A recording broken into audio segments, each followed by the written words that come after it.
S ಸ್ನೇಹಿತರೆ, ಭಾರತ ಇಡುತ್ತಿರುವ ಒಂದೊಂದು ಹೆಜ್ಜೆಯು ಇತಿಹಾಸ ನಿರ್ಮಿಸುತ್ತಿದೆ. ಅದರಲ್ಲೂ ಕೂಡ ಆರ್ಥಿಕತೆಯಲ್ಲಿ ತನ್ನದೇ ಆದ ದಾಪುಗಾಲನ್ನು ಇದೀಗ ಭಾರತ ಇಡುತ್ತಿದ್ದು ವಿಶ್ವಕ್ಕೆ ಮಾದರಿಯಾಗಿದೆ. ಅದರಲ್ಲಿಯೂ ಇದೀಗ ಭಾರತ ವಿಶ್ವದ 3ನೇ ಅತಿ ದೊಡ್ಡ ಆರ್ಥಿಕತೆಯತ್ತ ದಾಪುಗಾಲನ್ನು ಇಡ್ತಾ ಇದೆ. ಈ ಕುರಿತು ಆರ್ಥಿಕ ಸಚಿವಾಲಯ ಹೇಳಿದ್ದೇನು, ಭಾರತ ಯಾವೆಲ್ಲ ರೀತಿ ಪ್ರಗತಿ ಸಾಧಿಸುತ್ತಿದೆ, ಆ ಕುರಿತ ಒಂದು ವಿಶೇಷ ವರದಿ ನಿಮ್ಮ ಮುಂದೆ. ಎಸ್ ಸ್ನೇಹಿತರೆ, ಸದ್ಯ ವಿಶ್ವದ ಎಲ್ಲೆಡೆ ಚರ್ಚೆಯಾಗ್ತಿರುವ ವಿಚಾರಗಳಲ್ಲಿ ಭಾರತದ ಆರ್ಥಿಕತೆಯು ಒಂದು. ಯಾವುದೇ ದೇಶವನ್ನು ನೋಡಿದ್ರೂ ಭಾರತದ ಆರ್ಥಿಕತೆಯನ್ನು ನೋಡಿ ಅಚ್ಚರಿಯನ್ನು ವ್ಯಕ್ತಪಡಿಸುತ್ತಿದೆ.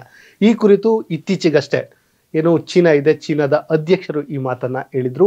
ಭಾರತದ ಆರ್ಥಿಕತೆ ಮೆಚ್ಚುವಂತೆ ಇದೆ ಎನ್ನುವಂತಹ ಮಾತನ್ನ ಹೇಳಿದ್ರು. ಅದಾದ ಮೇಲೆ ಅಮೆರಿಕ ಕೂಡ ಕೊಂಡಾಡುವಂತಹ ಕೆಲಸವನ್ನು ಮಾಡಿತ್ತು.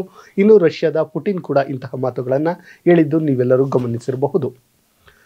ಅದಷ್ಟೇ ಅಲ್ಲ, ಅವು ಬೇರೆ ದೇಶಗಳು ಹೇಳಿದ ಮಾತಾದರೆ ಇದೆಲ್ಲವನ್ನ ಹೊರತುಪಡಿಸಿಯೂ ಕೂಡ ಕೆಲವೊಂದು ವರದಿಗಳು ಕೂಡ ಇಂತಹ ಮಾತನ್ನ ಹೇಳಿದ್ವು.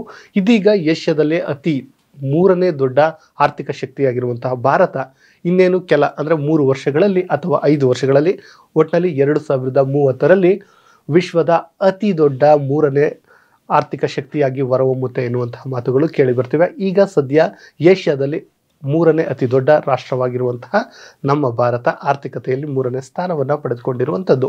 ಪ್ರಸ್ತುತ ಭಾರತದ ಆರ್ಥಿಕ ಬೆಳವಣಿಗೆ ಏನಿದೆ 7.8ರ ಬೆಳವಣಿಗೆ ಇದೆ. ಇದೇ ಏನಾದರೂ ಮುಂದುವರೆದರೆ ಇನ್ನು 6 ವರ್ಷಗಳನ್ನು 2030ರ ವೇಳೆಗೆ ಜಪಾನ್ ಹಾಗೂ ಜರ್ಮನಿಯನ್ನ ಹಿಂದಿಟ್ಟು 3ನೇ ಸ್ಥಾನವನ್ನು ಭಾರತ ಖಚಿತಪಡಿಸಿಕೊಳ್ಳೋದು ಪಕ್ಕ. ಇನ್ನು ಸ್ನೇಹಿತರೆ, ಇತ್ತೀಚೆಗೆ ಸ್ಟ್ಯಾನ್ಲೆ ಫೋರ್ಡ್ ಒಂದು ವರದಿಯನ್ನು ಪ್ರಕಟಿಸಿತು. ಅದರಲ್ಲಿ 2027ರ ಒಳಗೆ ಏನಿದೆ ಆಗ ಅಮೆರಿಕವನ್ನು ಭಾರತ ಹಿಂದಿಕ್ಕುತ್ತದೆ ಎನ್ನುವಂತಹ ಮಾತನ್ನು ಕೂಡ ಹೇಳಿತು. ಅದೊಂದು ರೀತಿ ಗ್ರಾಫ್ನಲ್ಲಿ ತೋರಿಸುವಂಥ ಕೆಲಸವನ್ನು ಮಾಡಿತು. ನಾನು ಈ ಹಿಂದಿನ ವಿಡಿಯೋದಲ್ಲಿ ಆ ಬಗ್ಗೆ ನಿಮಗೆ ಹೇಳಿದ್ದೆ. ಇನ್ನು ಸ್ನೇಹಿತರೆ, ಈಗ $25.5 ಟ್ರಿಲಿಯನ್ ಹೊಂದಿರುವಂತಹ ಅಮೆರಿಕ ಒಟ್ಟು GDPಯಲ್ಲಿ 25ರಷ್ಟು ಭಾಗವನ್ನು ಅದೇ ಹೊಂದಿದೆ. ಇನ್ನು $18 ಟ್ರಿಲಿಯನ್ ಹೊಂದಿರುವಂತಹ ಚೀನಾ ಏನಿದೆ ಅದು 17ರಷ್ಟು ಆರ್ಥಿಕತೆಯನ್ನು ಪಾಲನ್ನು ಹೊಂದಿದೆ. ಅದಾದ ನಂತರ ಜಪಾನ್ ಇದೆ. ಆಮೇಲೆ ಜಪಾನ್ $4.2 ಟ್ರಿಲಿಯನ್ ಹೊಂದಿದ್ರೆ ಜರ್ಮನಿ $4 ಟ್ರಿಲಿಯನ್ ಹೊಂದಿದೆ. ಭಾರತ ಇದೀಗ $3.7 ಟ್ರಿಲಿಯನ್ ಹೊಂದಿರುವಂತಹದ್ದು. ಈ ಇನ್ನೇನು 2030ರಲ್ಲಿ ಭಾರತ $7 ಟ್ರಿಲಿಯನ್ ಸಾಧಿಸುವಂಥ ಗುರಿಯನ್ನು ಹೊಂದಿರುತ್ತೆ. ಆಗ ಜಪಾನ್ ಮತ್ತು ಜರ್ಮನಿ ನಮ್ಮ ದೇಶಕ್ಕಿಂತ ಕಡಿಮೆ ಇರ್ತಾರೆ. ಹಾಗಂತ ಇದನ್ನು ನಾವು ಹೇಳ್ತಾ ಇಲ್ಲ, ನಮ್ಮ ಆರ್ಥಿಕ ಸಚಿವಾಲಯ ಇಂತಹದ್ದೊಂದು ಮಾಹಿತಿಯನ್ನು ಕೊಟ್ಟಿದೆ. ಹೌದು, ನಮ್ಮ ಆರ್ಥಿಕ ಇಲಾಖೆ ಹೇಳಿರುವಂತೆ ಇದೀಗ ಭಾರತ ನಿರಂತರ ಆರ್ಥಿಕ ಸುಧಾರಣೆಗಳ ಹಿನ್ನೆಲೆಯಲ್ಲಿ ಭಾರತವು ಮುಂದಿನ 3 ವರ್ಷಗಳಲ್ಲಿ 5 ಟ್ರಿಲಿಯನ್ ಆರ್ಥಿಕತೆಯನ್ನು ಹೊಂದಲಿದೆಯಂತೆ. ಆ ಮೂಲಕ ವಿಶ್ವದ 3ನೇ ಅತಿ ದೊಡ್ಡ ಆರ್ಥಿಕ ದೇಶವಾಗುವ ನಿರೀಕ್ಷೆ ಇದೆ. ಅಲ್ಲದೆ 2030ರ ವೇಳೆಗೆ $7 ಟ್ರಿಲಿಯನ್ ಆರ್ಥಿಕತೆಯ ದೇಶವಾಗಿ ಹೊರಹೊಮ್ಮಲಿದೆ ಎನ್ನುವಂಥ ಮಾತನ್ನು ಆರ್ಥಿಕ ಸಚಿವಾಲಯ ಹೇಳಿದೆ.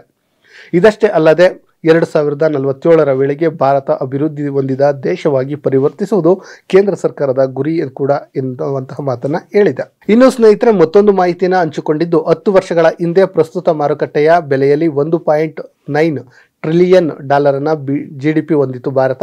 ಅದು ವಿಶ್ವದ 10ನೇ ಅತಿ ದೊಡ್ಡ ಆರ್ಥಿಕ ಶಕ್ತಿ, 10 ವರ್ಷಗಳ ಹಿಂದೆ 10ನೇ ಅತಿ ದೊಡ್ಡ ಆರ್ಥಿಕ ಶಕ್ತಿಯಾಗಿತ್ತು. ಪ್ರಸ್ತುತ ಭಾರತ ವಿಶ್ವದ ಅತಿ ದೊಡ್ಡ ಆರ್ಥಿಕತೆಯ ಪಟ್ಟಿಯಲ್ಲಿ 5ನೇ ಸ್ಥಾನವನ್ನು ಪಡೆದುಕೊಂಡಿದೆ. ಹಣಕಾಸು ವರ್ಷ 2024ರಲ್ಲಿ $3.7 ಟ್ರಿಲಿಯನ್ ನಷ್ಟಿದೆ.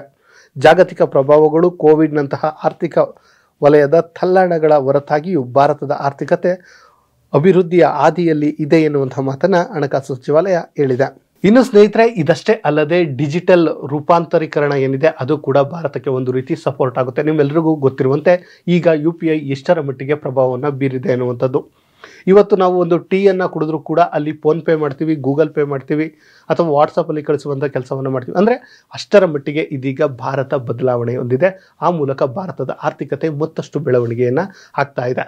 ಅದಷ್ಟೇ ಅಲ್ಲದೆ ನಿಮ್ಮೆಲ್ಲರಿಗೂ ಗೊತ್ತಿರುವಂತೆ ನಮ್ಮ ದೇಶದಲ್ಲಿ ಇಡೀ ವಿಶ್ವದಲ್ಲಿಯೇ ಹೋಲಿಸಿದರೆ ಅತಿ ಹೆಚ್ಚು ಯುವಶಕ್ತಿ ಇರುವಂಥದ್ದು ಭಾರತದ್ದು. ಈ ಭಾರತದ ಯುವಶಕ್ತಿ ಇತ್ತೀಚೆಗೆ ಆರ್ಥಿಕತೆಗೆ ಕೊಡುವಂತಹ ಕೊಡುಗೆ ಏನಿದೆ ಅದು ಹೆಚ್ಚಾಗ್ತಾ ಇದೆ. ಆ ಕಾರಣದಿಂದಲೂ ಕೂಡ ಭಾರತದ ಆರ್ಥಿಕತೆ ಮತ್ತಷ್ಟು ಬಲಿಷ್ಠ ಆಗ್ತಿದೆ. ಇದಷ್ಟೇ ಅಲ್ಲದೆ ವಿದೇಶಿ ಹೂಡಿಕೆಗಳು ಏನಿದೆ ಆ ವಿದೇಶಿ ಹೂಡಿಕೆಗಳು ಕೂಡ ಇದೀಗ ಭಾರತಕ್ಕೆ ಹರಿದು ಬರ್ತಾ ಇದೆ. ಅದಕ್ಕೆ ಫಾರ್ ಎಕ್ಸಾಂಪಲ್ ಆಗಿ ನೋಡೋದಾದರೆ ನಮ್ಮ ಭಾರತದ ಷೇರು ಮಾರುಕಟ್ಟೆ ಏನಿದೆ ದಿನೇ ದಿನೇ ದಾಪುಗಾಲನ್ನು ಇಡ್ತಾ ಇದೆ. ಮತ್ತೊಂದು ಕಡೆ ಚೀನಾದ ಹಾಂಗ್ಕಾಂಗ್ ಷೇರು ಮಾರುಕಟ್ಟೆ ಏನಿದೆ ಅದು ದಿನೇ ದಿನೇ ಬೀಳ್ತಾ ಇದೆ. ಯಾಕಂದರೆ ಅಲ್ಲಿ ವಿಶ್ವಾಸವನ್ನು ಕಳೆದುಕೊಂಡಿದೆ. ಅಂದರೆ ಕೋವಿಡ್ ಟೈಮಲ್ಲಿ ಅದನ್ನು ಬಂದ್ ಮಾಡುವಂಥ ಕೆಲಸವನ್ನು ಮಾಡಿ ವಿದೇಶಿ ಹಣಕಾಸು ಹೂಡಿಕೆದಾರರು ಏನಿದ್ದಾರೆ ಅವರಿಗೆ ದೊಡ್ಡ ಆಘಾತವನ್ನು ಚೀನಾ ನೀಡಿತು. ಆದರೆ ಭಾರತ ಅಂತ ಕೆಲಸವನ್ನು ಮಾಡಲಿಲ್ಲ. ಅದೆಂತಹದ್ದೇ ಹೊಡೆತ ಆದರೂ ಕೂಡ ಅದನ್ನು ಕಂಟಿನ್ಯೂ ಮಾಡಿತು. ಅದೇ ಕಾರಣಕ್ಕೆ ಭಾರತಕ್ಕೆ ವಿದೇಶಿ ಹೂಡಿಕೆ ಹೆಚ್ಚಾಗಿ ಬಂತು. ಅದರೊಂದಿಗೆ ಷೇರು ಮಾರುಕಟ್ಟೆಯಲ್ಲೂ ಕೂಡ ಅದರ ಹೂಡಿಕೆ ಹೆಚ್ಚಾಗಿದ್ದು ನಿಮ್ಮೆಲ್ಲರಿಗೂ ಗೊತ್ತಿರುವಂತಹ ವಿಚಾರ. ಇನ್ನು ಸ್ನೇಹಿತರೆ, ಭವಿಷ್ಯದಲ್ಲಿ ಸ್ಯಾನ್ಲೆ ಫೋರ್ಡ್ ಸಂಸ್ಥೆ ಹೇಳಿರುವ ಪ್ರಕಾರ ಸದ್ಯ $17 ಟ್ರಿಲಿಯನ್ ಇರುವಂತಹ ಚೀನಾ 2075ರಲ್ಲಿ $57 ಟ್ರಿಲಿಯನ್ ಏರಿಕೆಯನ್ನು ಕಾಣುತ್ತದೆ. ಇನ್ನು $25.5 ಟ್ರಿಲಿಯನ್ ಇರುವಂತಹ ಅಮೆರಿಕ 50 ವರ್ಷದಲ್ಲಿ $51.5 ಟ್ರಿಲಿಯನ್ ಏರಬಹುದು. ಇನ್ನು ಭಾರತ $3.7 ಟ್ರಿಲಿಯನ್ ಅನ್ನು ಹೊಂದಿದ್ದು ಆರ್ಥಿಕತೆಯಲ್ಲಿ $52.5 ಟ್ರಿಲಿಯನ್ ನಷ್ಟು ಆಗುವಂತಹ ಸಾಧ್ಯತೆ ಇದೆ. ಆ ಮೂಲಕ ವಿಶ್ವದ ಟಾಪ್ 2 ಆಗುತ್ತೆ ಎನ್ನುವಂತಹ ಮಾತುಗಳು ಕೂಡ ಕೇಳಿ ಬಂದಿದ್ವು. ಒಟ್ಟಲ್ಲಿ ಸ್ನೇಹಿತರೆ, ಇದೀಗ ಆರ್ಥಿಕ ಸಚಿವಾಲಯ ಕೂಡ ಇಂತಹದ್ದೇ ಮಾತನ್ನ ಹೇಳಿದ್ರು. ಮೋದಿಯವರು ಕೂಡ ತಮ್ಮ ಚುನಾವಣಾ ಪ್ರಚಾರದಲ್ಲಿ ಇದೇ ಮಾತುಗಳನ್ನು ಹೇಳ್ತಾ ಇದ್ರು. ಅಂದರೆ ನಾವು ವಿಶ್ವದ 3ನೇ ಅತಿ ದೊಡ್ಡ ಆರ್ಥಿಕ ಶಕ್ತಿ ಆಗ್ತೀವಿ ಅಂತ. ಆದರೆ ಇದಕ್ಕೆ ಒಂದು ರೀತಿ ಪೂರಕವಾಗಿ ಇದೀಗ ಬಜೆಟ್ ಮಂಡನೆಯ ಸಮಯದಲ್ಲಿ ಏನು ನಿರ್ಮಲಾ ಸೀತಾರಾಮನ್ ಮತ್ತು ಆರ್ಥಿಕ ಸಚಿವಾಲಯ ಏನಿದೆ ಇದೊಂದು ರೀತಿ ಸಂಪೂರ್ಣವಾಯಿತು. ಅಂದರೆ ಕನ್ಫರ್ಮ್ ಆಗಿ ವರದಿಯನ್ನು ತೆಗೆದುಕೊಂಡು ಇಂತಹದೊಂದು ಮಾತನ್ನು ಹೇಳಿದೆ. 2000 ಅಂದರೆ ಇನ್ನು 3 ವರ್ಷದಲ್ಲಿ $5 ಟ್ರಿಲಿಯನ್ ಆರ್ಥಿಕತೆಯನ್ನು ಭಾರತ ಹೊಂದುತ್ತೆ. ಅದಷ್ಟೇ ಅಲ್ಲದೆ 2030ರ ವೇಳೆಗೆ ವಿಶ್ವದ ಅತಿ ದೊಡ್ಡ 3ನೇ ಆರ್ಥಿಕ ಶಕ್ತಿಯಾಗುತ್ತೆ ಎನ್ನುವಂಥ ಮಾತನ್ನು ಹೇಳಿದೆ. ಅದಷ್ಟೇ ಅಲ್ಲದೆ ಈ ಹಿಂದಿನ ರಿಪೋರ್ಟ್ಗಳನ್ನು ನೋಡಿದರೆ 2075ರ ವೇಳೆಗೆ ಭಾರತ ಅಮೆರಿಕವನ್ನು ಹಿಂದಿಕ್ಕುವಂತಹ ಎಲ್ಲ ಸಾಧ್ಯತೆಗಳು ಇವೆ. ಅದು ಇನ್ನೂ ಬೇಗನೂ ಆಗಬಹುದು ಅಥವಾ ಲೇಟು ಆಗಬಹುದು. ಯಾಕಂದರೆ ಕೆಲವೊಂದು ಆರ್ಥಿಕ ಮುಗ್ಗಟ್ಟುಗಳು ಕೂಡ ಎದುರಾಗಬಹುದು. ಒಟ್ಟಿನಲ್ಲಿ ಸ್ನೇಹಿತರೆ, ಇದೀಗ ಭಾರತದ ಆರ್ಥಿಕತೆ ಇಡೀ ವಿಶ್ವದ ಗಮನ ಸೆಳೆದಿರೋದಂತೂ ಸತ್ಯ. ಇಂತಹದ್ದೇ ಸುದ್ದಿಗಾಗಿ ಸದಾ ನೋಡ್ತಾ ಇರಿ ಲೈನ್ ಟಿವಿ ಕನ್ನಡ.